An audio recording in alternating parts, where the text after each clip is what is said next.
Air force group XY के result से लेकर के ज्वाइनिंग लेटर तक के सफ़र को इस वीडियो में मैं शेयर करने वाले हैं। अगर आप भी चाहते हैं कि मैं कैसे तैयारी किया, कैसे फिजिकल कंप्लीट की, मेडिकल कैसे कंप्लीट की, यहाँ तक कि ग्रीन कार्ड कैसे लिया, तो टोटल डिटेल मैं इस वीडियो में शेयर करने वाला हूँ जो मैंने खुद कंप्लीट किया है। तो वीडियो को लास्ट तक देखिए ताकि आपको भी पता चल सके मैंने कैसे तैयारी की थी एयरफोर्स के रिजल्ट रिटन एग्जाम से लेकर के फाइनली ग्रीन कार्ड तक। तो चलिए वीडियो को शुरू करते हैं। वीडियो को लास्ट तक देखिए, एक एक बात को बताया गया है इस वीडियो में कि क्या क्या टेस्ट होता है फिजिकल में, क्या क्या टेस्ट होता है मेडिकल में और उसको कैसे कंप्लीट करना है। तो चलिए वीडियो को शुरू करते हैं। मैंने अपना रिटन एग्जाम क्लियर किया, उसके बाद के सफर को मैं यहाँ पे इस वीडियो में बताने वाला हूँ। तो वीडियो को लास्ट तक देखिए। चलिए शुरू करते हैं। तो फाइनली जब फिजिकल का एडमिट कार्ड मिला तो वहाँ उस पर डेट दिया था कि आपको फिजिकल के लिए यहाँ पे आना है। बिहटा में सेंटर दिया था, 10 बिहटा कहा जाता है उसको। तो वहाँ पे सेंटर दिया था, तो वहाँ पे मतलब कि 45 दिन का टाइम मिला था कि 45 दिन के अंदर में आपको फिजिकल कंप्लीट कर लेना है और वहाँ पे जा करके रिपोर्ट करना है। तो उस समय मेरा जो रनिंग था वो 0 लेवल था, थोड़ा सा भी रनिंग नहीं कंप्लीट था और पहले से भी कुछ प्रैक्टिस नहीं था रनिंग का, क्योंकि मैं वेट कर रहा था कि रिजल्ट अगर बन जाएगा तब उसके बाद जो भी फिजिकल का प्रिपरेशन है उसको स्टार्ट किया जाएगा। तो रिजल्ट तो आ गया, तो उसके बाद मैंने सोचा कि अब फिजिकल स्टार्ट कर देना चाहिए। तो मैंने फिजिकल स्टार्ट की। रनिंग तो 0 थी, कैसे भी करके अपना सबसे पहले रनिंग कंप्लीट करने के लिए सोचा। तो डेली 5 किलोमीटर 10 किलोमीटर मैं ट्राई करता था रनिंग, नॉर्मल रनिंग करता था। ये नहीं कि 6.30 सेकेंड में हमको 1600 मीटर दौड़ जाना, ऐसा कुछ नहीं था। सुबह में 5 किलोमीटर और शाम को 5 किलोमीटर मैं दौड़ता था। लगभग 10 या 15 दिन तक मैंने रनिंग पूरा अच्छी से की, 5 से 10 किलोमीटर डेली में रनिंग करता था। उसके बाद मैंने सोचा कि अब टाइम को टेकन करना चाहिए, टाइम देखना चाहिए कि इतना दिन में कुछ इम्प्रूवमेंट हुआ है कि नहीं। तो मैंने एक बार टाइम देखकर अपना रनिंग को फिर से शुरू किया कि 1600 मीटर पूरा करने में कितना टाइम लग रहा है। तो उस समय में मुझे मतलब कि 7 मिनट 10 सेकंड या 7 मिनट 15 सेकंड लग रहा था, जबकि मुझे 6.5 मिनट के अंदर मिला करके उसको रोक देना था और मेरे पास अभी 20 दिन का और समय था। तो मैंने सोचा कि पहले 9 मिनट लगता था जब मेरा रनिंग कंप्लीट नहीं था, लेकिन 15 दिन बाद 7.5 मिनट पे आ गया है। तो हो सकता है 10 दिन और रनिंग करूँ तो और अच्छा से इम्प्रूवमेंट हो जाए। तो फिर मैंने सोचा 10 किलोमीटर मतलब 5 किलोमीटर सुबह और 5 किलोमीटर शाम डेली में रनिंग करता था, केवल सांस को मेंटेन रखने के लिए। तो उसके बाद क्या हुआ, फिर मैंने 10 दिन तक अच्छी तरह से रनिंग की ग्राउंड में जा करके। फिर गांव में रोड था, उस रोड पे रनिंग करता था शाम सुबह अकेले, और ग्राउंड पर जा करके मैं टाइम देखकर उसको मेंटेन करता था। फिर जब मेरा 15 दिन मेडिकल फिजिकल का रह गया था दिन कि 15 दिन बाद आपका फिजिकल है, तो मैंने रनिंग के साथ साथ प्रैक्टिस दोनों शुरू कर दी। मतलब रनिंग करता था 10 किलोमीटर, उसके साथ साथ मैं टाइम देख कर भी रनिंग करता था। जैसे कि जब ग्राउंड में पहुंचता था तो थोड़ा सा एक्सरसाइज करने के बाद सीधे टाइम देख कर रनिंग को देखता था कि कितना मतलब हो रहा है, टाइम के अंदर में हो रहा है कि नहीं। उसके बाद जब देख लेता था टाइम कि हाँ 6:45 6:50 में जा रहा है, तो उसके बाद मैं 10 राउंड 20 राउंड मतलब कि 5 से 10 किलोमीटर उसको रनिंग को कंप्लीट करता था। ये था रनिंग कंप्लीट करने का। जब एग्ज़ाम फिजिकल का नज़दीक आया, 5 या 10 दिन 5 दिन मिनिमम रह गया था और 2 दिन पहले हम लोग को निकलना था वहाँ पे। तो 5 दिन पहले मैंने रनिंग छोड़ दी और 10 दिन पहले जब क्या हुआ कि 5:50 तक मेरा रनिंग कंप्लीट हो गया था। मतलब कि अगर आप रनिंग कंटिन्यू करते हैं, 1 मंथ ही टाइम क्यों ना हो, 2 मंथ ही टाइम क्यों ना हो, मेरे पास 45 दिन टाइम था। तो 45 दिन में 5 दिन छोड़ दीजिए, 40 दिन मैंने रेगुलर रनिंग की थी, रेगुलर एक्सरसाइज की थी।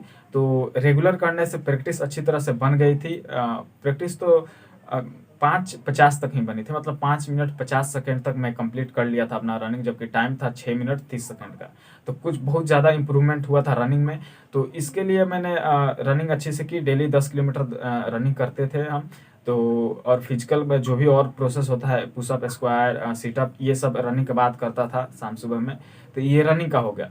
तो यहाँ से रनिंग कंप्लीट की और जब फिजिकल वहाँ पे गए तो सबसे पहले अब शुरू करते हैं कि फिजिकल वहाँ पे क्या क्या प्रोसेस होता है जब आप सेंटर पे पहुँचिएगा। तो मेरा सेंटर था बिहटा में, पटना में बिहटा जगह है, वहाँ पे मेरा सेंटर था।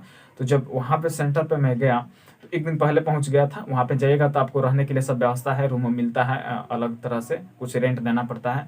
तो मैं भी गया, पापा जी के साथ गया था। तो वहाँ पे गया और कुछ रेंट दे करके एक रूम में हम लोग लिए, और जैसे कि कल था फिजिकल टेस्ट, तो आज शाम तक हम लोग पहुँच गए थे।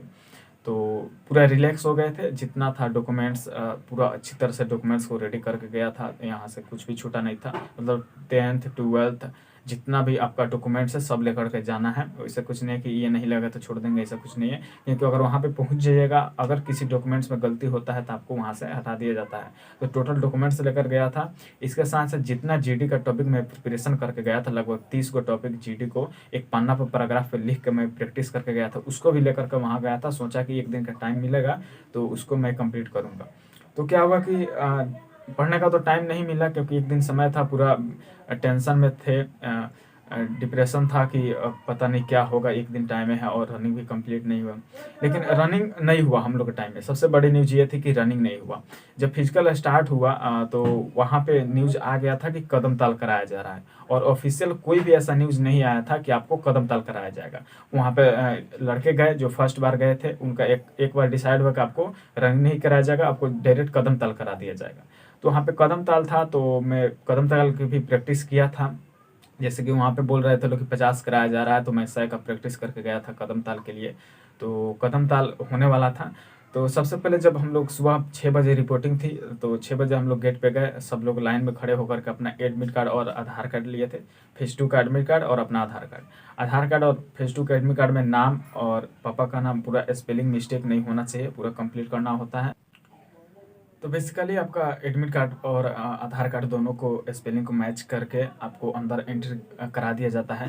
तो अंदर जब गया था तो मैं अपना पूरा फिजिकल का जो भी ड्रेस लेकर गया था, डॉक्यूमेंट्स, फ़ोन, ये सब जितना भी वहाँ पे चाहिए था सब लेकर के गया था, और जूता ये सब पहले से ही पहन कर गया था। तो वहाँ पे जैसे गेट पे एंट्री हम लोग किए, मतलब कि जब अंदर गए, वहाँ से जितने भी वहाँ पे एयरमैन थे सब चिल्लाने लगे और बोलने लगे कि तुम लोग को दौड़ते हुए फिजिकल का जो हॉल है वहाँ तक जाना है। कोई भी पैदल जाएगा, धीरे धीरे जाएगा, उसको बहुत मार पड़ेगी। तो वहाँ से जैसे हम लोग एंट्री किए गेट के अंदर, बैग को पीछे से पकड़ के क्योंकि बैग बहुत कूद रहा था दौड़ने पे, तो बैग को पीछे से पकड़ के और दौड़ते हुए जाना था। लगभग 500 मीटर था ग्राउंड के अंदर, वहाँ पे फिजिकल हॉल के पास जाना था। तो वहाँ पे हम लोग गए, तो दौड़ते हुए गए। एक दो लड़का जो नहीं दौड़ रहे थे, तो उसको पता नहीं बुला कर क्या किया, वो हम नहीं देखे, हम तो खुद दौड़ते हुए जा रहे थे।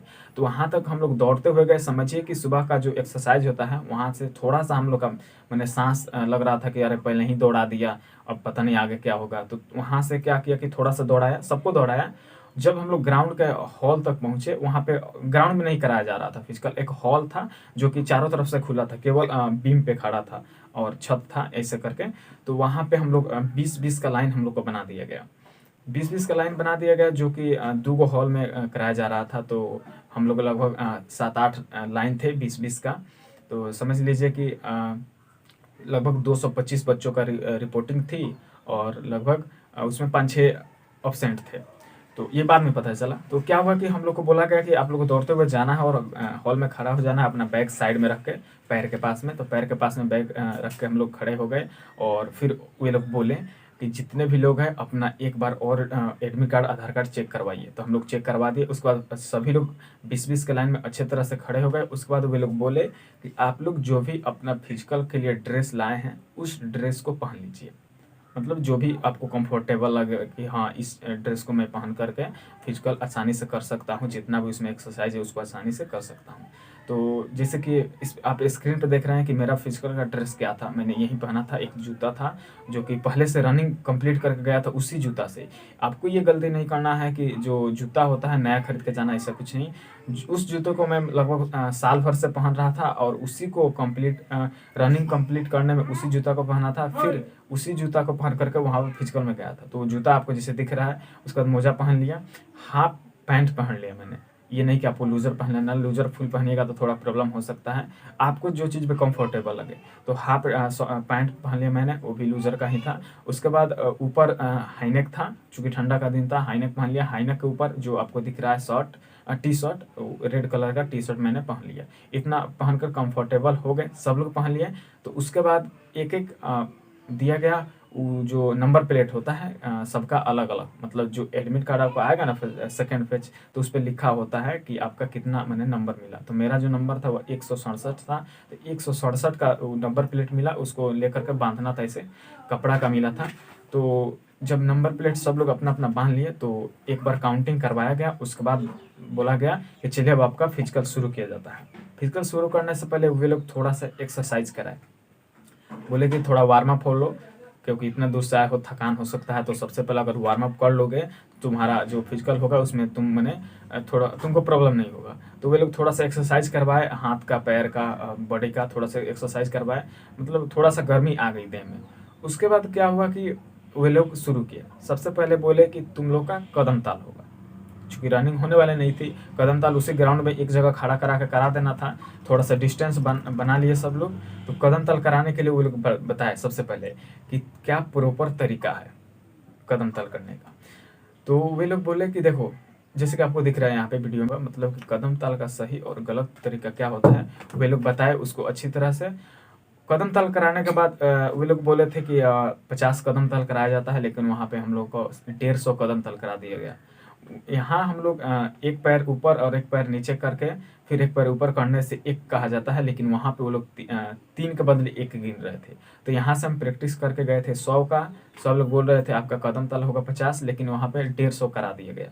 तो सभी प्रॉपर तरीके से करना था। तो कुछ लोग प्रॉपर तरीके से नहीं किए, 5-6 लड़के थे जो प्रॉपर तरीके से कदम ताल के लिए नहीं किए, तो उनको अलग हटा दिया गया। हम लोग जो भी कंप्लीट कर लिए थे, तो जो भी लड़के कदम ताल कर रहे थे उनके बीच में एयरमैन घूम रहे थे आगे पीछे कि कौन अच्छा से कर रहा है, कि कौन अच्छा से नहीं कर रहा है। तो वहाँ पे हम लोग कदम ताल कंप्लीट कर लिए। जो अलग छट गए उनको अलग लेकर के गया सब, और वे बोले कि तुम लोग फिर से शुरू करो। उनको एक बार और चांस दिया गया, एक बार और चांस दिया गया कदम ताल करने के लिए। वे तो बेचारे पहले ही थक चुके थे, फिर भी उनको चांस दिया गया अगर तुम लोग चाहते हो एक बार और करना, कंप्लीट कर सकते हो कदम ताल, तो एक बार और करो। तो वहाँ पे वो लोग शुरू किए, लेकिन फिर भी नहीं हो पाया। उनमें से 1-2 लड़के निकल गए, तो उनको हटा दिए गए। वहीं पे कदम ताल में ही 1-2 लड़के, मतलब 2 से 3 लड़के छट गए।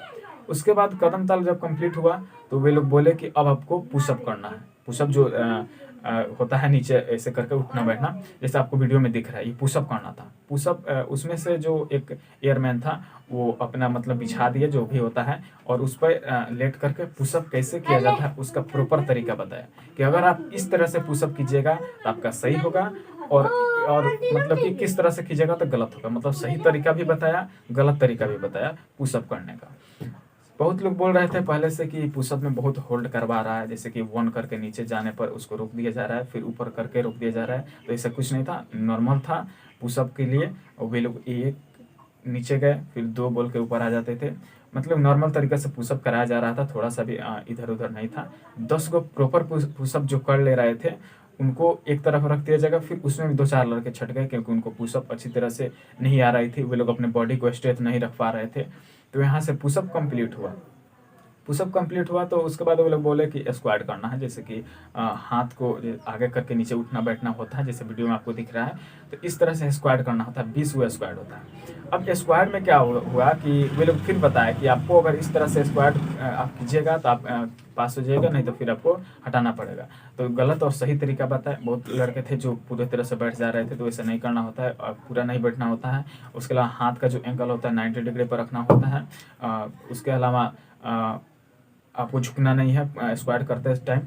तो ये था कि आपको स्क्वाट कैसे करना है। तो बहुत स्क्वाट 20 को करना था, स्क्वाट 20 को करना था। तो उसमें भी हम लोग कर लिए, मेरा एक फ्रेंड था बगल में ही था, वो भी कर लिया।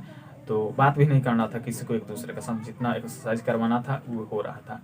तो क्या हुआ कि पुशअप जब हम लोग कर लिए तो स्क्वाट भी 20 को था, 20 को स्क्वाट किए। उसमें भी 1-2 लड़के छट गए, 1-2 लड़के छटे, 1-2 नहीं 5 लड़के छटे थे, और उनको फिर अलग लेकर के गया और फिर बोला गया कि तुम लोग अगर दोबारा चाहते हो कि स्क्वाड तुम लोग कंप्लीट कर सकते हो तो तुम करो। तो 2-3 बार उनको चांस दिया गया स्क्वाड में, क्योंकि वे नहीं चाहते थे इतनी छोटी एक्सरसाइज में इनको अलग किया जाए। फिर भी वे लोग नहीं कर पाए, उनमें से 1-2 लड़का छट ही गया। पुशअप हो गया, स्क्वाड हो गया, कदम ताल हो गया। अब लास्ट दूसरा वो था सीटअप, जैसे सो करके उठना होता है पीछे हाथ करके। तो वे लोग दोनों पैर को अच्छी तरह से एंगल बताया कि इस पैर को ऐसे रखना है और कैसे उठना है और फिर सोना है बोलने पर। तो वे लोग 10 गो करवाए सीटअप। 10 को करने के बाद जो भी उसमें कंप्लीट किया उसको बोल दिया गया कि चलिए अब आप लोग जहाँ पे बैठे वहीं पे बैठ जाइए। वहाँ पे हम लोग बैठ गए तो फिर थोड़ा सा डॉक्यूमेंटेशन का काम हुआ, फोटो वोटो लेकर के चिपकाना था और अपने एडमिट कार्ड पे अच्छी तरह से, फिर सिग्नेचर मुहर हुआ। यहाँ तक फिजिकल कंप्लीट हो गया था। अब हम लोग समझ गए थे कि हम लोग का फिजिकल कंप्लीट हो गया। जो 4 गो प्रोसेस होता है, सीटअप, स्क्वाड, कदम ताल और पुशअप, 4 गो हम लोग कंप्लीट किए। उसके बाद लगभग 1 या 2 घंटे तक हम लोग को डॉक्यूमेंटेशन का काम किया गया।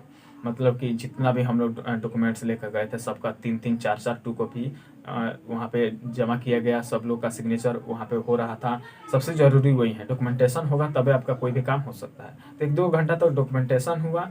जो भी अपना ओरिजिनल लेकर गए थे उनको ओरिजिनल दिया गया। जो ओरिजिनल लेकर नहीं गए थे उनको बोला गया कि आपको 1 महीने के अंदर में ओरिजिनल लाकर जमा कराना है, लेकिन जमा कराना पड़ता है। अगर आप कोई डॉक्यूमेंट्स आपका मैंने भुला जाता है तो आपका जॉब हो ही नहीं पाएगा। तो वहाँ पे हम लोग का डॉक्यूमेंटेशन का काम हुआ। डॉक्यूमेंटेशन हुआ तो वे लोग बोले कि चलो तुम लोग जो खाना लाए हो वो तुम लोग खा सकते हो, या जो खाना चाहता है तो कैंटीन में जाओ, खाना बना हुआ है तुम लोग खा सकते हैं। हम लोग कैंटीन में गए, 50 से 60 रुपया लगा था कैंटीन के लिए खाने का। तो हम तो खाना लेकर नहीं गए थे, बहुत से लड़के खाना लाए थे, बहुत से लड़के फल लाए थे, जूस लाए थे, तो अब लोग शुरू कर दिए अपना खाना। लेकिन हम गए वहाँ पे कैंटीन में, रुपया दिए, टोकन मिला, टोकन ले जाकर कैंटीन में दिया तो वहाँ पे खाना मिला 1 प्लेट। खाना में बस यही था, पूरी था, सब्जी था, सलाद था, यही था, ज़्यादा कुछ नहीं था, क्योंकि वो सुबह का नाश्ता था। लगभग 12-1 बज गया था उसी टाइम, 12-1 बज गया था। तो हम लोग थोड़ा देर खाना खाए, सब लोग खाना खाए और बोला गया कि तुम लोग को डायरेक्ट हॉल में आ जाना है, डायरेक्ट हॉल में आ जाना है। तो वहाँ से हम लोग हॉल में गए। हॉल बहुत बड़ा था, लगभग वहाँ पे 1000 कुर्सी लग सकती थी। तो हम लोग हॉल में गए और सभी एयरमैन अपना अपना काम कर रहे थे। हॉल पे अपना बता दिया गया था कि किस रोल नंबर का कहाँ बैठना है। तो सब लोग अपना अपना रोल नंबर खोज के हॉल में बैठ गए। उसके बाद आए वहाँ का जो सीईओ थे, कमांडिंग ऑफिसर, वे आए हॉल में, जो स्टेज होता है उस पर बोले कि अब जो आपका टेस्ट होगा वो होगा SRT। इसको बोला जाता है सिचुएशन रिएक्शन टेस्ट। इस टेस्ट में आपको 45 क्वेश्चंस दिया जाएंगे, आधा घंटा का समय दिया जाएगा। अगर आप 45 क्वेश्चन को आधा घंटा के अंदर में कर लेते हैं, अगर उसमें आप पास हो जाते हैं तो आपको नेक्स्ट एग्ज़ाम के लिए बुलाया जाएगा, नहीं तो वहीं से आपको फेल कर दिया जाएगा। तो एक एक पेपर मिला, OMR शीट था, क्वेश्चन पेपर मिला सबको, पेपर क्वेश्चन और आंसर शीट दोनों मिला। और बोल दिया गया कि अगर आप इस आंसर शीट पे कहीं भी गलती करते हैं थोड़ा सा भी, तो ये कंप्यूटर से जांच होगा, कंप्यूटर थोड़ा सा भी गलती बर्दाश्त नहीं करेगा, आपको फेल कर देगा। तो वहाँ से क्या होगा, 5 या 7 लड़के वहाँ से आउट हो गए। फिजिकल में जो SRT होता था, SRT कुछ हार्ड नहीं था, उसमें क्वेश्चन जो आता है सब नॉर्मल क्वेश्चन आता है और वैसा क्वेश्चन आता है। वो लोग बोले कि ये जो क्वेश्चन है इसका जो आंसर है 4 गो, चारों आंसर सही है, लेकिन आपको अब खोजना है, पता करना है कि उस चारों आंसर में सबसे प्रॉपर आंसर क्या हो सकता है। तो मतलब कि 30 मिनट में सब लोग कंप्लीट कर ही लिए थे, किसी का छूटा नहीं था। भले आपको आए या ना आए, आपको 45 क्वेश्चन फिल करना है। अगर 45 से आप 44 फिल करते हैं और 44 आपका सही है, फिर भी आप फेल हो जाएगा। वे लोग बोलते हैं 45 क्वेश्चन अटैम्प्ट करना है 30 मिनट के अंदर में, भले सही हो या गलत हो। तो सब लोग अटैम्प्ट किए, लगभग रिजल्ट 5-10 मिनट में रिजल्ट आ गया। रिजल्ट आ गया तो वहाँ पे सब लोग जो भी मैंने डिसक्वालीफाई हो गए थे उनको बोल दिया गया कि आप लोग बाहर जाइए। उन लोग को बाहर 5-7 लड़के थे, उनको बाहर कर दिया गया। वो लोग जा करके अपना डॉक्यूमेंटेशन किए कि हम मतलब कि डिसक्वालीफाई हो गए हैं। फिर जो बचे उनको अच्छी तरह से बैठा दिया गया और बोला गया कि आपका जितना भी ओरिजिनल डॉक्यूमेंट्स है सब आकर जाँच करिए। फिर क्या बोलते हैं इसको, फिंगरप्रिंट का वो स्कैन किए कि असल में मतलब रियली ये लड़का है कि नहीं, कि कोई दूसरा लड़का है, सब जांच हुआ। फिर आँखों पूरा मतलब कि स्कैन किए हुए लोग, डॉक्यूमेंटेशन का ही काम था। तो उसके बाद डॉक्यूमेंटेशन हो गया। बहुत लड़के अपना जीरोक्स कॉपी लेकर नहीं गए थे, छूट गया था। तो उन लड़कों के लिए बोला गया कि लाओ यहाँ पे 2 कॉपी कर दो। वहाँ पे मशीन रखा था, उसके लिए 2 कॉपी करवा दिए गए। जिसका भी डॉक्यूमेंट्स छूटा हुआ था उसके लिए एक CSB पॉइंट बना, सर्टिफिकेट सब्जेक्ट वेरिफिकेशन बोला जाता है, CSB। उस CSB में बताया गया कि आपको 1 महीने के अंदर में कोई भी नज़दीकी एयरमैन सिलेक्शन सेंटर है वहाँ पे ला करके आपको जमा करा देना है आपका जो छूटा है डॉक्यूमेंट्स घर पे उसको। तो मेरा 10th का जो पासिंग सर्टिफिकेट था 12th का, वो अभी नहीं मिला था स्कूल से। तो मेरा CSB बन गया कि आपको 1 महीने के अंदर में आप यहाँ पे ला करके जमा कराना है, नहीं तो आपका आगे का प्रोसेस नहीं होगा। ये हो गया। उसके बाद जो ज्वाइनिंग लेटर आता है जिस बॉक्स में, उस बॉक्स को सबको दिया गया और बोला गया कि आप अपने ज्वाइनिंग लेटर का बॉक्स इसमें भरिए, कहाँ आप चाहते हैं ज्वाइनिंग। तो लड़का सब पूछा कि सर घर पे भर दें या हम जहाँ रहते हैं, मैंने रह के पढ़ाई करते हैं वहाँ पे भर दे। तो वे बोले कि तुम जहाँ भी चाहते हो ज्वाइनिंग लेटर तुम्हारा मिले, वो घर पे हो चाहे तुम कहीं भी हो, समुद्र में भी हो। वे लोग बोले कि समुद्र में भी तुम रहोगे, अगर भर दोगे वहाँ का एड्रेस तो हम लोग ज्वाइनिंग लेटर वहाँ तक पहुँचा देंगे। तो यहाँ तक ज्वाइनिंग लेटर का जो वक्त था वो भी भरवा दिया गया और वहाँ से सब जमा करा दिया गया। अब हम लोग पूरा रिलैक्स हो गए थे। उसके बाद बोला गया फिर अब तुम लोग फील्ड में जाओ, वहाँ पे जो हॉल था वहाँ पे हम लोग हॉल में गए और बैठ गए। हॉल में बैठने के बाद वे लोग बोले कि अब तुम लोग का जो स्टार्ट होगा वो होगा जीडी स्टार्ट होगा। जीडी के लिए वे लोग पहले से ही 15-15 का ग्रुप बना दिए थे। जीडी में मात्र 15 लड़का का ग्रुप बनता है, लगभग 12 ग्रुप बना था, 12 या 13 ग्रुप जीडी का बना था। लगभग 200 लड़का का ग्रुप बन गया था जीडी का। जीडी का जो ग्रुप बना तो सबका 15-15 के लिए क्लासिफाई कर दिए गए और लगभग 3 या 4 गो ग्रुप के लिए अलग अलग एयरमैन बैठ गए। तो बैठ गए तो सबको अलग अलग लेना था जीडी और एक ग्रुप के लिए 2 गो एयरमैन आ गए थे। तो हम लोग जब गए जीडी के लिए 15 गो लड़का थे, तो वहाँ पे ऐसे मतलब हाफ सर्किल होता है, वो हाफ सर्किल में कुर्सी लगा हुआ था, चेयर अच्छे बढ़िया चेयर था, ऐसे हाथ रख के बैठने वाला। तो हम लोग चेयर पे बैठ गए और आगे जो था एयरमैन अपना बैठे थे, पूरा टेबल कुर्सी लगा करके डॉक्यूमेंट्स अपना रखे हुए थे, पेन कॉपी और स्टॉप वॉच रखे थे। उस स्टॉप वॉच से ही वे लोग जीडी को हैंडल करते थे। तो बोल दिए कि सब लोग अपना रोल नंबर वाइज बैठ जाइए। तो हम लोग बैठ गए चेस्ट वाइज, जो चेस्ट का मिला था नंबर प्लेट उसके हिसाब से हम लोग 15 को बैठ गए। तो मेरा जो स्थान था वो शुरू से लेकर के 13 नंबर पे था और मेरे बाद में 2 लड़का और बैठा था। तो मुझे ये डर लग रहा था कि अगर जीडी इधर से स्टार्ट होगा तब मुझे भी टॉपिक डिसाइड करना होगा, बहुत जल्दी डिसाइड करना होगा कि क्या होगा टॉपिक जीडी का।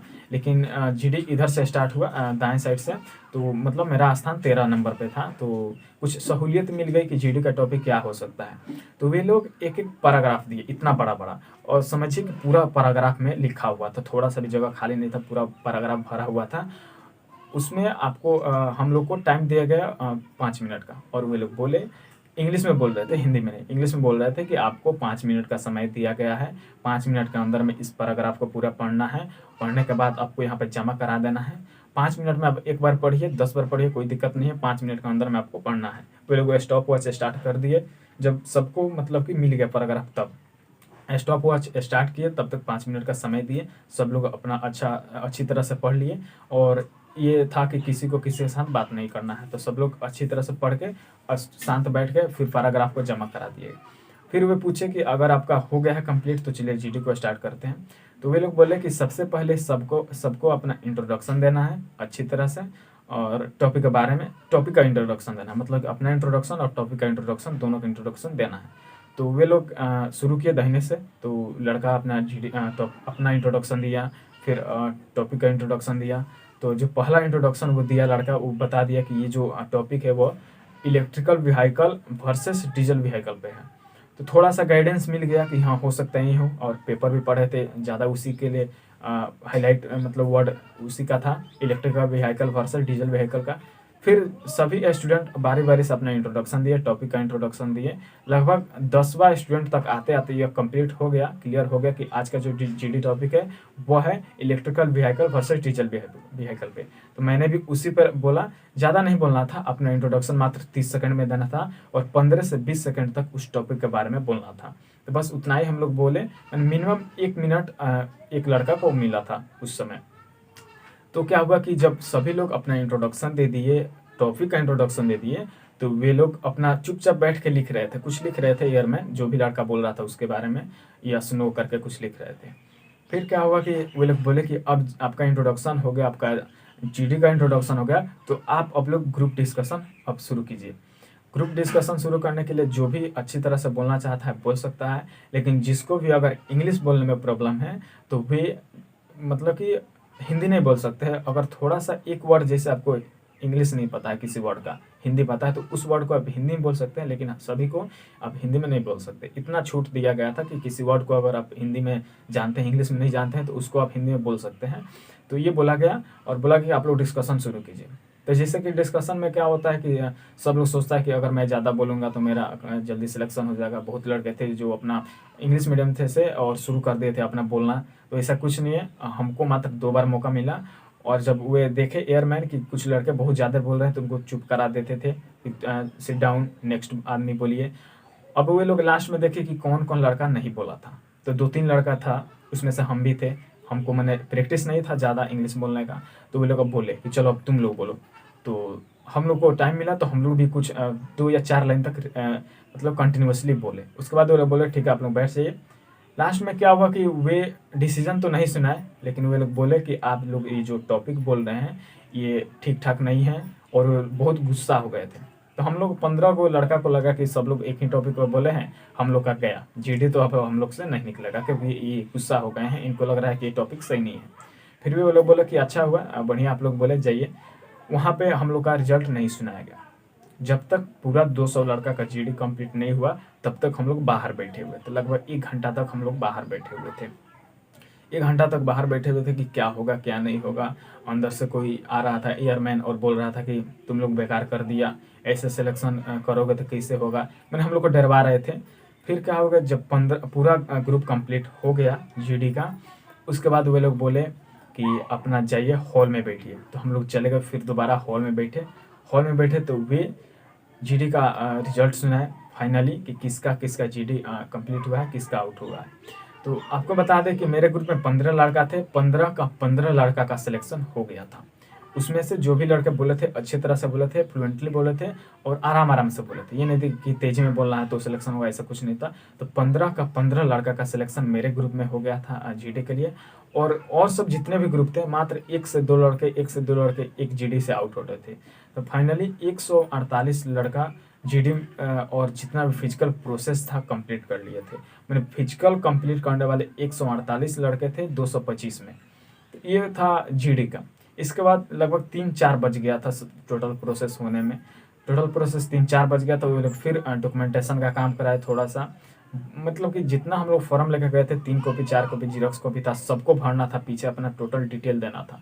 तो टोटल डॉक्यूमेंटेशन का काम कराया गया और उसके बाद फिर वहीं पे हम लोग का मेडिकल का जो एडमिट कार्ड होता है वो मिला कि आपको इसी एडमिट कार्ड को लेकर के मेडिकल में जाना है। वो ऑनलाइन नहीं आता है, वहीं पे मिलता है। तो मेडिकल के लिए सर्टिफिकेट मिला, एडमिट कार्ड, और उस पर भरवाया गया कि आपका कहाँ पे दिया गया है और किस डेट को दिया गया है। तो मेरा गोरखपुर में मेडिकल था और लगभग 1 महीने का टाइम दिया गया था। मेडिकल के लिए 1 महीने का टाइम दिया गया था मेडिकल में। तो उस 1 मंथ में मुझे मेडिकल का जितना भी फिटनेस है, जितना भी टेस्ट था पूरा कंप्लीट करके जाना था ताकि वहाँ पे कोई प्रॉब्लम नहीं हो। तो ये यहाँ तक मतलब हम लोग को मिल गया मेडिकल के लिए एडमिट कार्ड। और फिर हम लोग को बैग पैक करवा दिया गया और बोला गया, फिर वहाँ से हम लोग का काउंटिंग हुआ कि कितना लड़का आए थे कितना लड़का गए, और वहाँ से हम लोग को बोल दिया गया आप लोग जाओ। तब तक शाम 6 बज गया था और मतलब रात हो गया था। तो यहाँ तक उस दिन 225 लड़के में 148 लड़के का सिलेक्शन हो गया था फिजिकल में। फिजिकल बहुत ही आसानी से हुआ था। अगर आप सोचते हैं कि आपका मैंने एक बार में आपको हटा दीजिएगा तो ऐसा कुछ नहीं है। आपको टाइम दिया जाता है 2 से 3 बार में। आपको रिलैक्स रहना है, जीडी हो चाहे कोई भी हो, अच्छी तरह से नॉर्मल बोलना है, ज़्यादा तेज बोलने की जरूरी नहीं है जीडी में। तो ये था फिजिकल का। अब बात करते हैं जब मेरा मेडिकल था 1 मंथ बाद गोरखपुर में, तो वहाँ पे मेडिकल में क्या क्या हुआ उसको देखते हैं। मेडिकल मेरा गोरखपुर में था तो हम लोग मेडिकल के लिए पहुँचे। पापा जी गए थे साथ में, अकेले मैं नहीं गया था, बस से गया था गोरखपुर। तो एडमिट कार्ड पे लिखा हुआ था कि पहले से आपका बॉडी का जांच करा के आना है अगर कोई भी प्रॉब्लम है तो। और उसके बाद बोला गया कि आपको 2 से 3 दिन लग सकता है मेडिकल में, तो आप अरेंजमेंट करके आइए जिससे कि आप 2 से 3 दिन तक वहाँ पे रह सकें। आपका अरेंजमेंट आप खुद करना है आपको, वहाँ पे कोई एयरफोर्स वाले अरेंजमेंट नहीं कराएंगे। तो हम लोग वहाँ पे गए।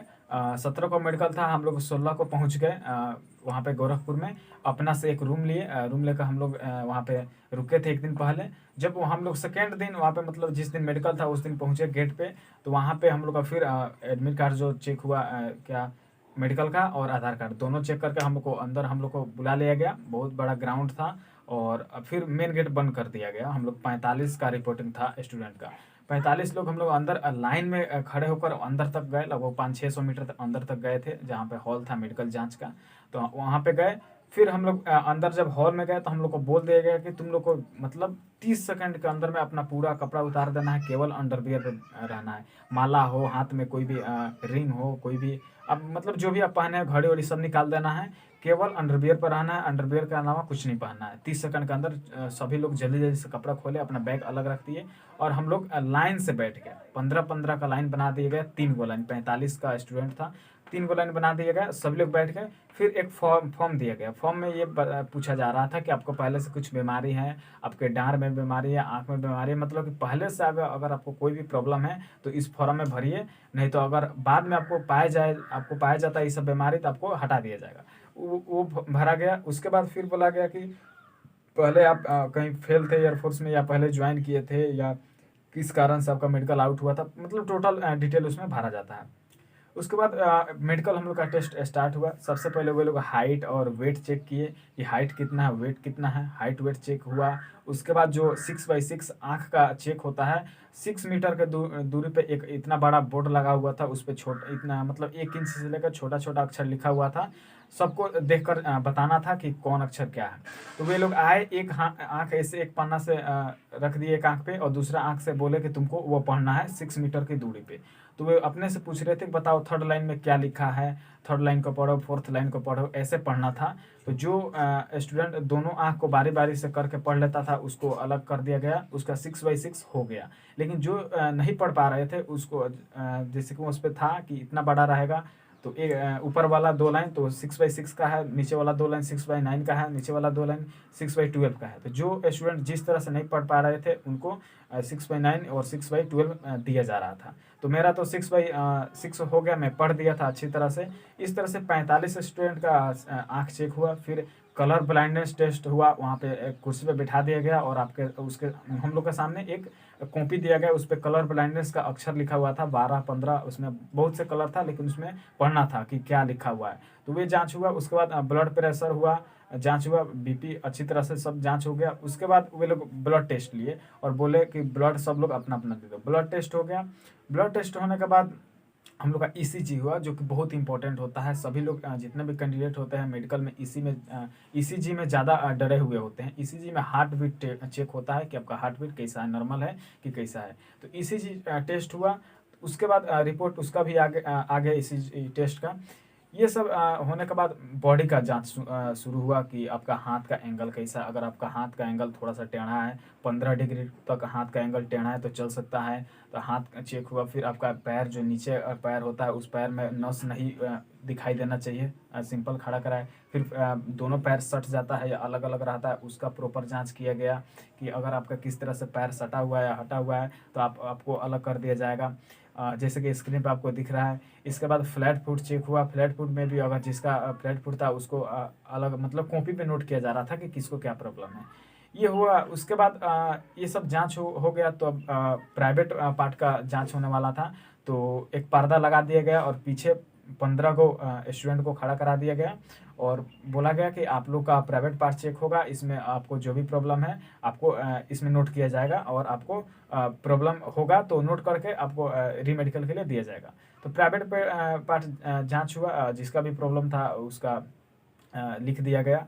वे लोग अपने से नहीं कर रहे थे, बस ऐसे ही बता रहे थे कि आप लोग ऐसे कीजिए, ऐसे अगर कीजिएगा तो आपका जांच हो जाएगा। तो अपने से मतलब टच करके कुछ नहीं कर रहे थे, अलग खड़े होकर के बता रहे थे कि आपको प्राइवेट पार्ट का जांच ऐसे करवाना है। तो वहाँ पे जांच हो गया, बहुत लोग का जो प्रॉब्लम था उसको कर दिया गया।